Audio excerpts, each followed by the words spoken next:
السلام علیکم ورحمۃ اللہ وبرکاتہ۔ پہلا سوال ہے، محترمہ مسکان خان کا سوال کر رہی ہیں۔ السلام علیکم ورحمۃ اللہ وبرکاتہ۔ وعلیکم السلام ورحمۃ اللہ وبرکاتہ۔ ناپاکی کے ایام میں کیا خواتین نورانی قاعدہ پڑھا سکتی ہیں یا نہیں؟ سوال بہت اچھا ہے ماشاءاللہ، اور صرف پڑھانے کے تعلق سے نہیں، پڑھنے کے تعلق سے بھی ہے، کیونکہ بہت ساری خواتین ہیں جو نورانی قاعدہ پڑھتی ہیں، پڑھ رہی ہیں۔ ہمارے پاس بھی ہیں بہت سارے اسٹوڈنٹس جن میں جو ہے خواتین ہیں، قرآن کریم وہ پڑھ رہی ہیں۔ بہت ساری ایسی فیمیل ٹیچر ہیں جو قرآن کریم آن لائن آف لائن یعنی اپنے گھروں پر پڑھا رہی ہیں۔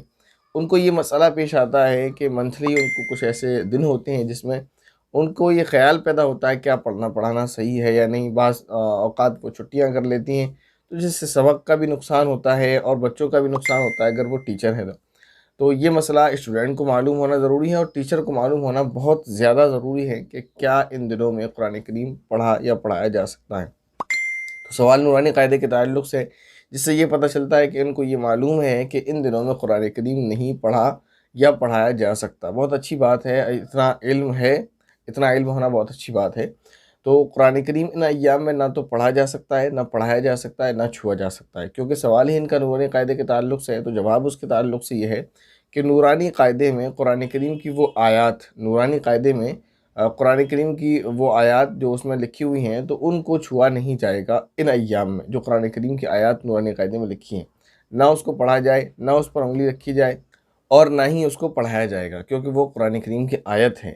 ایسے ہی ایک چیز سمجھے۔ دوسری بات، نورانی قاعدے کو ان ایام میں چھو سکتے ہیں، بغیر دستانے کے بھی چھو سکتے ہیں، کیونکہ اس میں قرآن کریم کا اکثر حصہ نہیں ہے بلکہ بہت کم ہے، تو نورانی قاعدہ ہاتھ میں اٹھایا جا سکتا ہے۔ اس کے علاوہ جو سبق شروع ہوتا ہے الف سے لے کر یا تک، اس کے بعد اسمال لیٹرز، اس کے بعد ملے ہوئے حروف، اس کے بعد زبر زیر پیش کی تختی، یعنی درس ودع عبد کسب، ان کلمات کو پڑھایا اور پڑھا جا سکتا ہے۔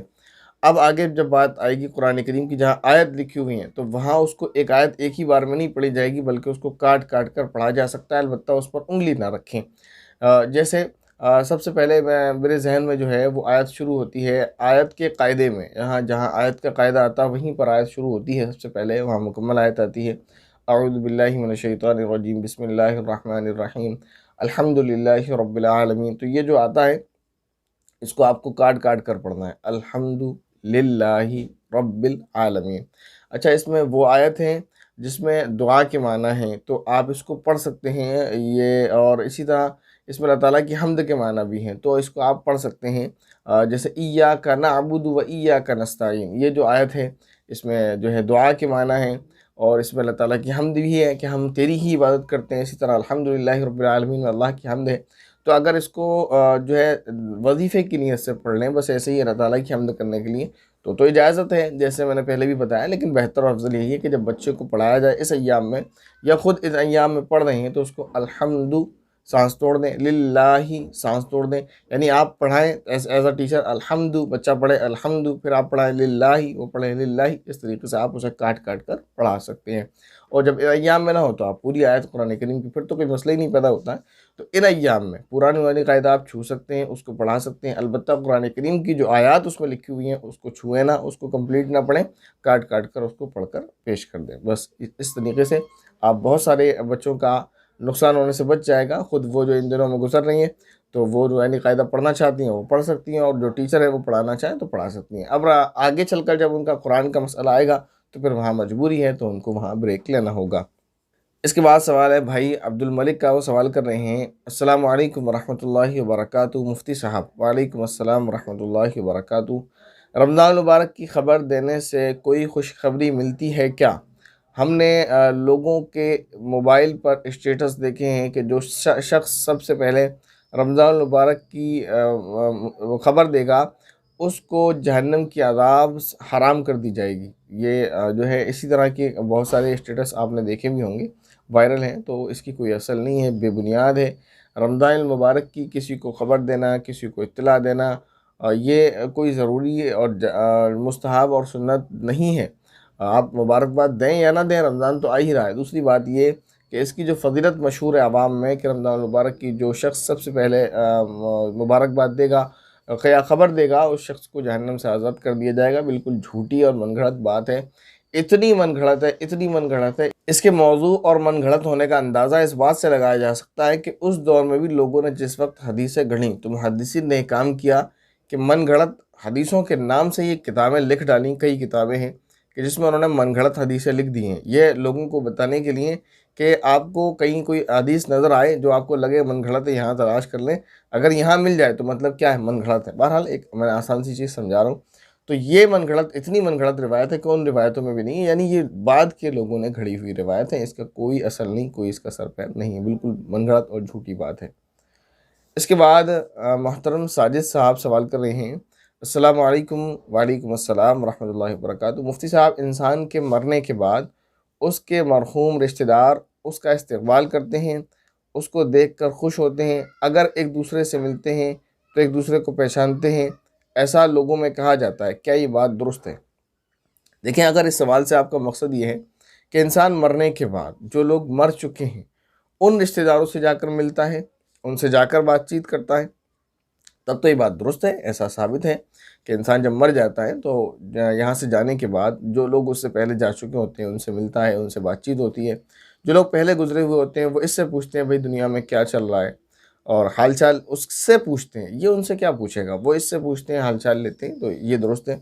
اگر آپ یہ سمجھ رہے ہیں کہ جیسے لکھا ہے کہ مرحوم اس کا استقبال کرتے ہیں، اچھا اس کو دیکھ کر، تو مرحوم ہی کے تعلق سے لکھا ہے آپ نے، لیکن اگر کسی کے ذہن میں یہ بات ہے کہ کوئی مرحوم لوٹ کر آتا ہے تو یہ بات غلط ہے، مرحوم لوٹ کر کبھی نہیں آتا، یعنی روح کسی کی لوٹ کر کبھی نہیں آتی ہے، جو یہاں سے چلا جاتا ہے تو وہ عالم ارواح میں پہنچ جاتا ہے، وہاں جو روحیں پہلے سے ہی موجود ہیں، جو انسان پہلے سے موجود ہے، وہ اس سے ملتے ہیں، اس سے دنیا کی حال چال، حال و احوال معلوم کرتے ہیں، تو یہ بات درست ہے۔ اس کے بعد بھائی شہزاد سوال کر رہے ہیں، السلام علیکم۔ وعلیکم السلام ورحمۃ اللہ وبرکاتہ۔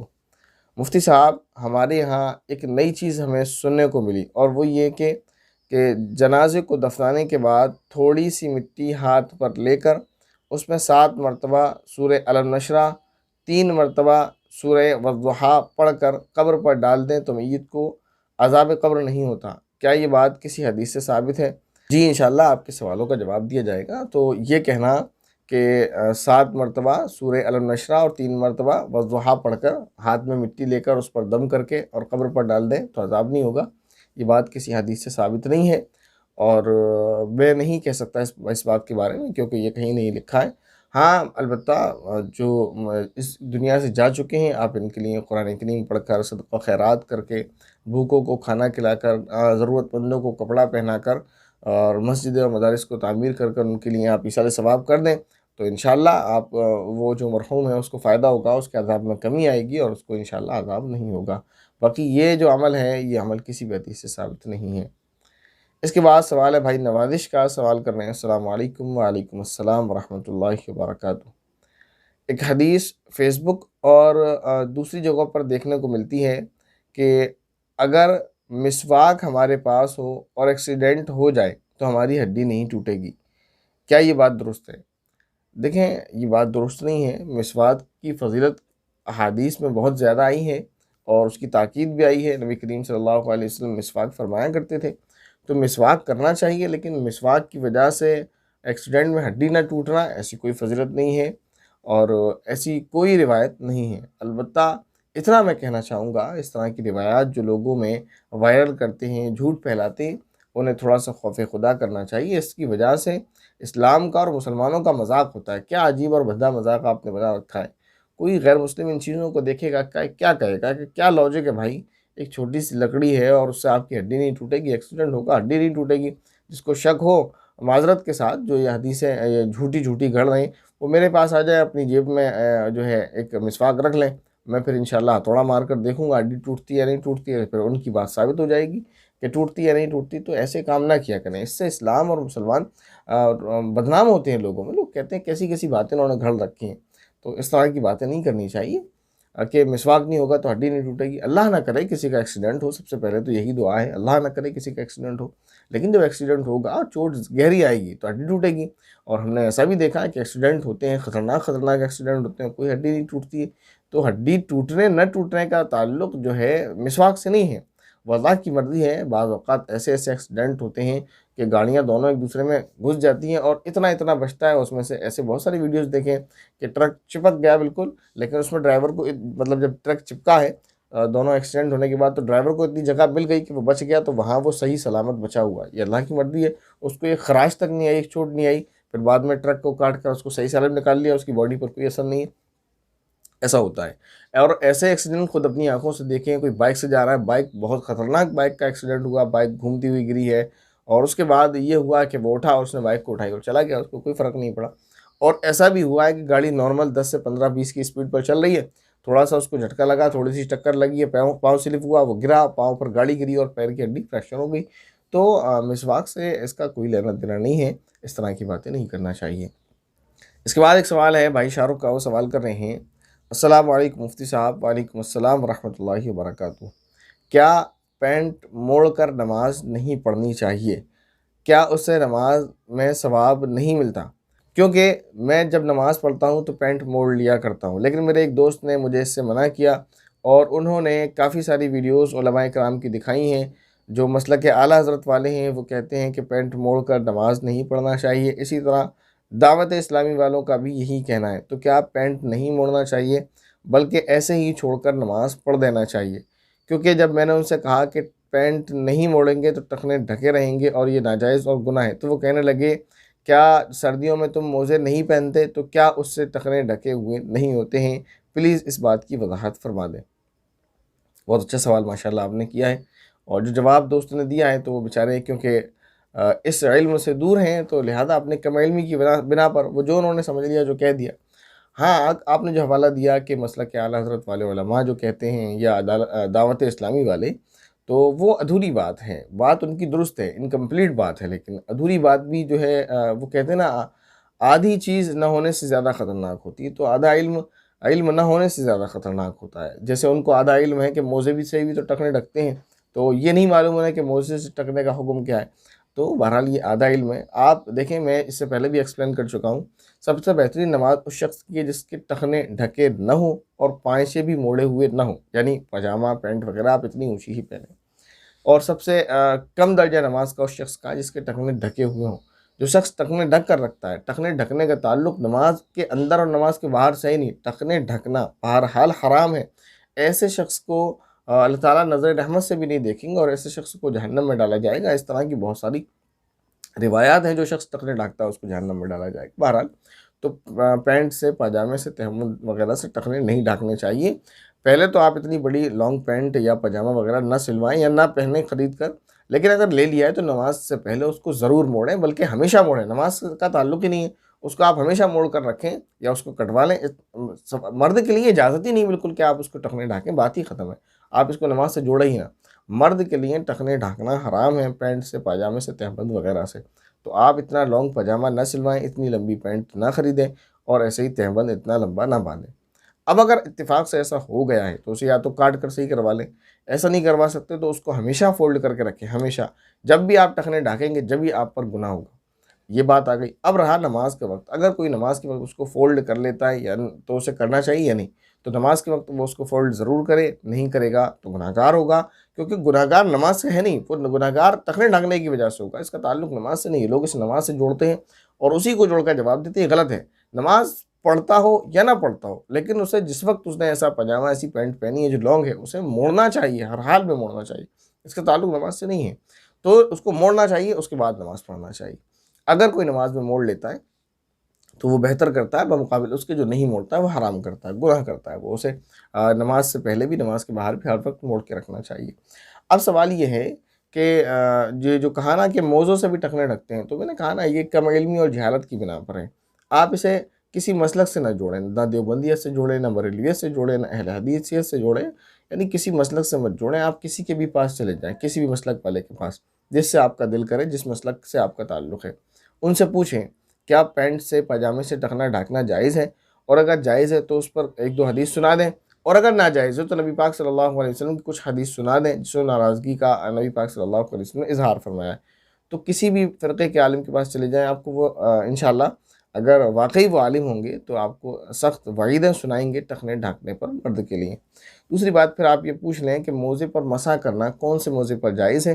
تو آپ کو جواب یہ ملے گا کہ وہ موزہ، بہت ساری چیزیں ہیں جو میں نہیں بات کر رہا کیونکہ ٹخنے کے تعلق سے بات ہے تو بات کر رہا ہوں، کہ وہ موزہ جس سے ٹخنے ڈھکے ہوئے ہوں، ٹخنے کھلے ہوئے جس موزے سے ہوں، اس سے مسا نہیں ہوگا۔